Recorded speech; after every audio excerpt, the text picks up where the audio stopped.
Let's call this video the executive summary. Most powerful presentations, and some of the most powerful presentations ever, have been very short and sweet. They just get to the point. You've ever heard somebody say, have a point and get to it? That's true.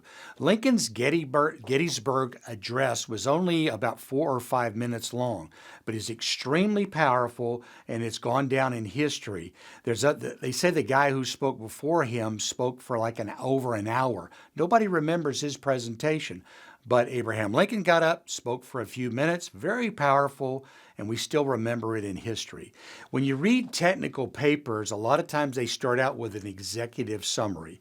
Remember, a lot of times in your presentation, in your career, you're speaking to people who want you to get to the point. You're speaking to the executives. Have a point, get to it.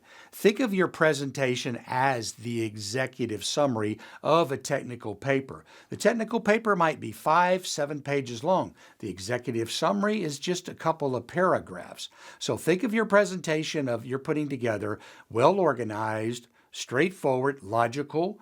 It's the executive summary, but I have all that other information if they want it. If they want it, they're going to stop you and ask you for it. They will raise their hand and ask questions.